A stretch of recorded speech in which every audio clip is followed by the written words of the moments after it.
이 새벽에 우리에게 주시는 하나님의 말씀은 구약성경 사무엘하 10장 1절부터 19절까지의 말씀입니다. 제가 가지고 있는 성경책으로 구약 476쪽에 있습니다. 하나님의 말씀을 받들어 읽겠습니다. 그 후에 암몬 자손의 왕이 죽고 그의 아들 한운이 대신하여 왕이 되니 다윗이 이르되 내가 나하스의 아들 한운에게 은총을 베풀되 그의 아버지가 내게 은총을 베푼 것 같이 하리라 하고 다윗이 그의 신하들을 보내 그의 아버지를 조상하라 하니라. 다윗의 신하들이 암몬 자손의 땅에 이르매 암몬 자손의 관리들이 그들의 주 한운에게 말하되 왕은 다윗이 조객을 당신에게 보낸 것이 왕의 아버지를 공경함인 줄로 여기시나이까. 다윗이 그의 신하들을 당신에게 보내 이 성을 엿보고 탐지하여 함락시키고자 함이 아니니까 하니 이에 한운이 다윗의 신하들을 잡아 그들의 수염 절반을 깎고 그들의 의복에 중동 볼기까지 자르고 돌려보내매 사람들이 이 일을 다윗에게 알리니라.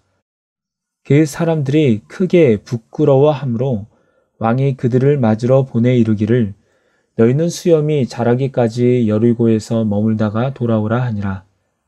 암몬 자손들이 자기들이 다윗에게 미움이 된 줄로 알고 암몬 자손들이 사람을 보내 벨루옵 아람 사람과 소바 아람 사람의 보병 2만 명과 마아가 왕과 그의 사람 1,000명과 돕 사람 12,000명을 고용한지라.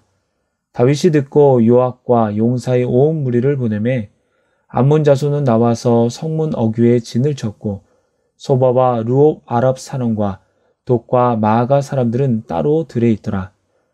요압이 자기와 맞서 앞뒤에 친 적진을 보고 이스라엘의 선발한 자 중에서 또 엄선하여 아람 사람과 싸우려고 진치고 그 백성의 남은 자를 그 아우 아비새의 수하에 맡겨 암몬 자손과 싸우려고 진치게 하고 이르되 만일 아람 사람이 나보다 강하면 내가 나를 돕고 만일 암몬 자손이 너보다 강하면 내가 가서 너를 도우리라.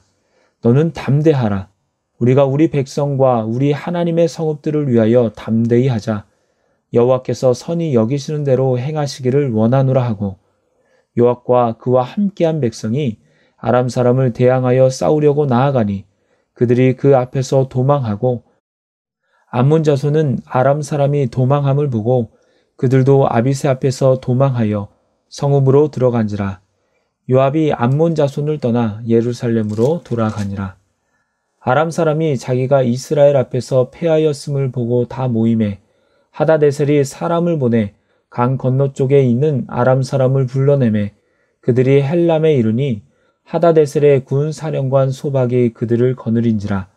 어떤 사람이 다윗에게 알림해 그가 온 이스라엘을 모으고 요단을 건너 헬람에 이르매 아람 사람들이 다윗을 향하여 진을 치고 더불어 싸우더니 아람 사람이 이스라엘 앞에서 도망한지라. 다윗이 아람 병거 700대와 마병 4만 명을 죽이고 또 그 군사령관 소박을 치매 거기서 죽으니라. 하다네셀에게 속한 왕들이 자기가 이스라엘 앞에서 패함을 보고 이스라엘과 화친하고 섬기니 그러므로 아람 사람들이 두려워하여 다시는 암몬 자손을 돕지 아니하니라. 아멘.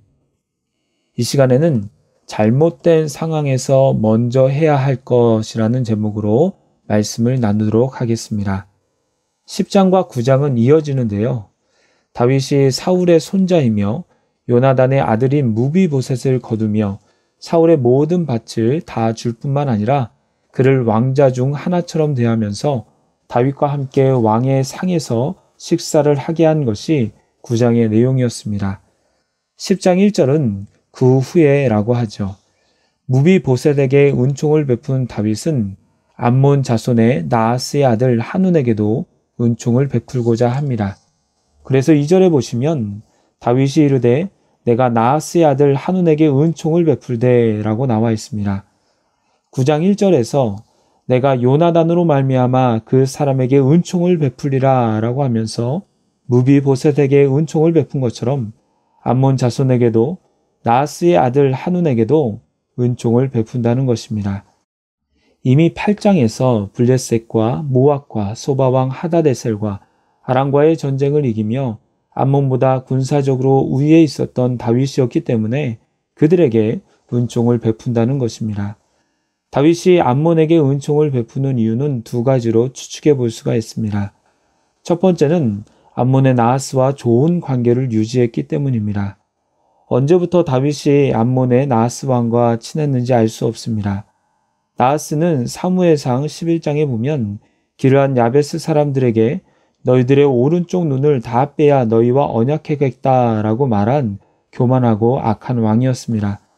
그로 인해 길르앗 야베스는 이스라엘 민족에게 도움을 청했고 이스라엘의 초대 왕이었던 사울은 암몬의 나하스와의 첫 전쟁의 승리로 인해서 백성들에게 왕권을 인정받게 됩니다. 사울과 전쟁을 벌였던 나하스는 아마도 사울과는 관계가 좋지 않았을 것입니다. 하지만 다윗은 달랐습니다. 성경에 기록되어 있지 않지만 다윗이 사울을 피해 다녔을 당시 암몬으로 피했던지 아니면 암몬의 나하스에게 무언가 도움을 입었던 것 같습니다.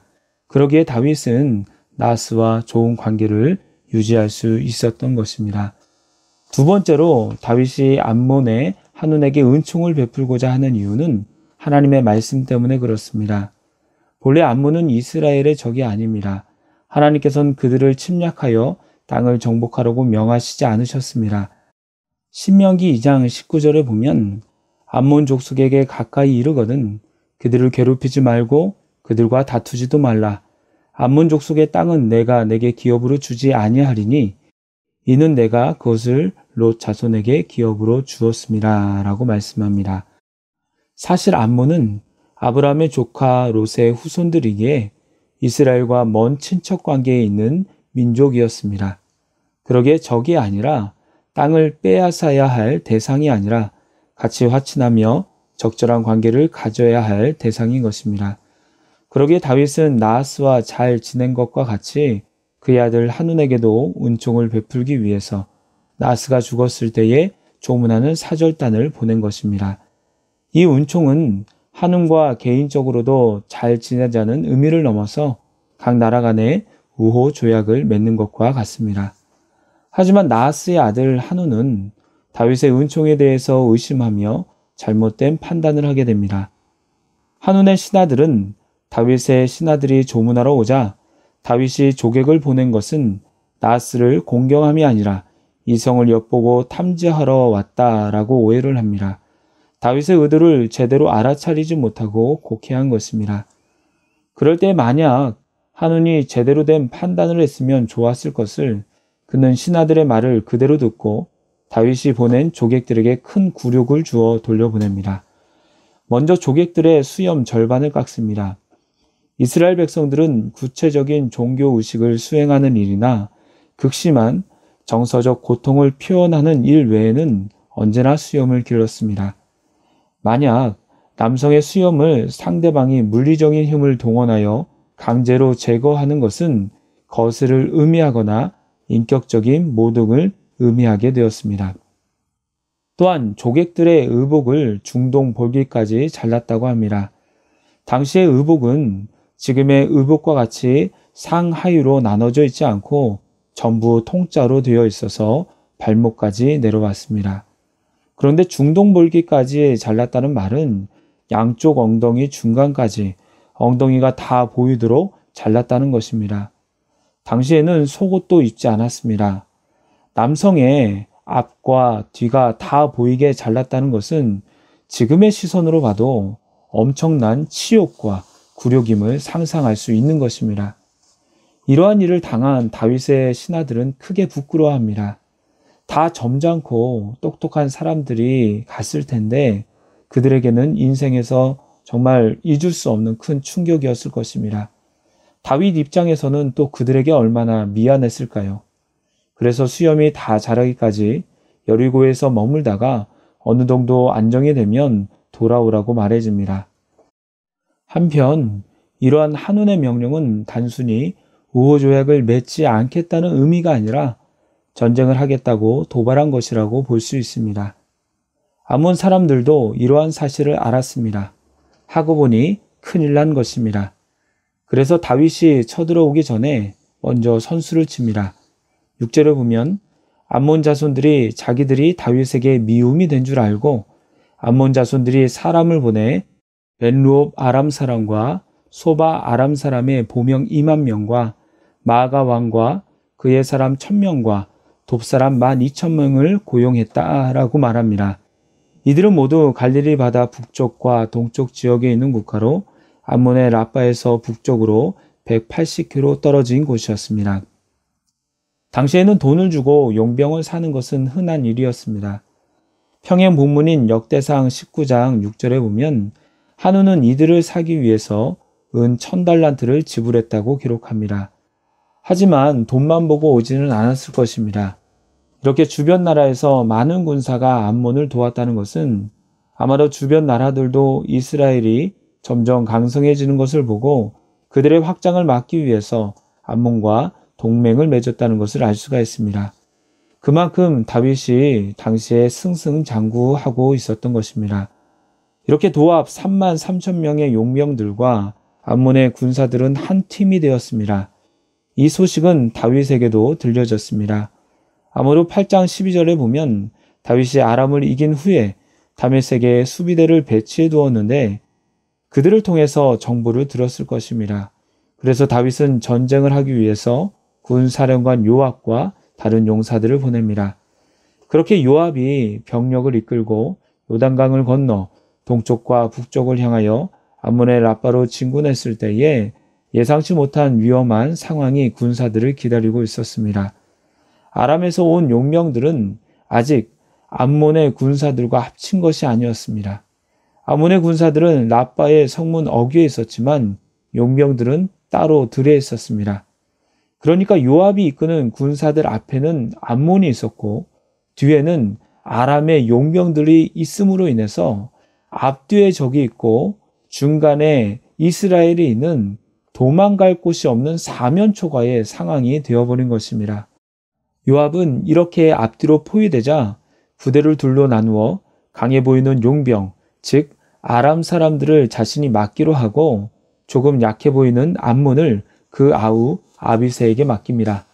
그러면서 어느 곳 하나라도 밀리거나 뚫리면 서로 돕자라고 얘기하죠. 그러면서 12절에 이렇게 말합니다. 너는 담대하라. 여기에서 사용된 히브리어 하자크는 경고하다라는 뜻 외에도 달라붙다, 붙잡다라는 말이 있습니다. 뜻이 있습니다. 이것은 내 스스로 마음을 붙잡아야 한다는 의미도 있지만 그것만이 아닙니다. 12절에서 너는 담대하라 다음에 하나님의 성읍들을 위하여 담대히 하자 여호와께서 선히 여기시는 대로 행하시기를 원하노라 라는 말이 나온 것으로 봐서 요압은 스스로의 마음을 붙잡는 것도 중요하지만 무엇보다 하나님을 붙잡으라고 말하고 있는 것입니다. 다윗이 그랬듯이 하나님을 붙잡는다면 하나님께서 이 상황에서도 승리로 이끌어 주신다는 것이죠. 그랬을 때에 어떤 일이 일어납니까? 이스라엘 백성은 암몬과 아람 용병 누구에게도 지지 않고 승리할 수 있었습니다. 15절 이후에 보면 아람 사람들이 그들의 용병이 이스라엘 앞에 패하였음을 보고 강 건너 즉 유브라데강 위쪽에 있었던 아람 군사들까지 다 불러들여서 전 군사가 다 모여서 이스라엘의 다윗을 치고자 합니다. 하지만 헬람에서 싸웠으나 아람 사람들은 다 이스라엘 앞에서 도망칩니다. 그로 인해 아람 병거 700대와 마병 4만 명과 아람의 군사령관 소박이 죽게 되었고 그 뒤 아람의 모든 왕들은 더 이상 자신들이 이스라엘의 상대가 되지 않음을 알고 이스라엘과 화친을 맺게 되었으며 더 이상 암몬을 돕지 않았습니다. 이제 말씀을 맺도록 하겠습니다. 오늘 말씀은 다윗의 은총을 오해하고 곡해한 암몬 왕 한운의 어리석음으로 시작된 전쟁 이야기입니다. 우리는 여기에서 잘못된 상황에서 해야 할 두 가지를 깨달을 수 있는데요. 첫 번째는 한운의 입장에서입니다. 사실 암몬 왕 한운은 자신이 다윗 왕에게 미움이 된 줄 알았다면 그것이 오해에서 비롯된 것이었다면 전쟁을 준비할 것이 아니라 먼저 사과를 해야만 했습니다. 그렇다면 수많은 생명이 죽지 않았을 것입니다. 여러분도 삶에서 혹여나 실수나 잘못이 있다면 사과가 먼저지 화내는 것이 먼저가 아닌 것을 기억하시기 바랍니다. 실수를 인정하고 회개할 때 하나님께서 도와주시는 것이지 적반하장으로 악한 일을 도모한다면 그 일에 선하신 하나님의 도우심을 기대하기는 어려울 것입니다. 두 번째는 요압의 입장에서 할 일인데요. 우리도 요압처럼 잘못된 판단을 하여서 사면초가의 상황이 있을 때가 있을 것입니다. 그럴 때 이미 졌다고 낙망하지 말고 스스로도 담대할 뿐만 아니라 우리를 선하게 인도하시는 하나님의 손길을 기대하며 주님을 붙잡고 나아가야 합니다. 만약 요압과 그 아우 아비새가 싸워보기도 전에 질 것을 생각하고 목숨이라도 건지려고 아람과 암몬 군사에게 항복했더라면 하나님의 선하신 손길을 경험하지 못했을 것입니다. 마음을 잡고 여호와 하나님을 붙잡았을 때 승리할 수 있었던 것입니다. 여러분에게 오늘 하루도 많은 일이 있을 것입니다. 잘하는 일도 있겠지만 때로는 원치 않았던 오해와 실수가 있을 수도 있습니다. 그럴 때에 주님께서 기뻐하시는 방법을 찾으며 주님을 붙잡고 나아가는 저와 여러분이 되기를 소망합니다. 기도하겠습니다. 하나님 아버지, 오늘도 말씀으로 하루를 시작하게 하시니 감사를 드립니다. 오늘도 주님께서 베푸실 은총을 기대합니다. 그 은총을 믿음으로 받아들이게 하시고 의심으로 인해 쏟아버리지 않도록 저희들에게 지혜를 열어 주시옵소서. 또한 하루하루 살아갈 때에 선하게 우리의 삶을 인도하시는 주님을 붙잡고 믿음으로 나아가게 하여 주시옵소서. 예수님의 이름으로 기도드리옵나이다. 아멘.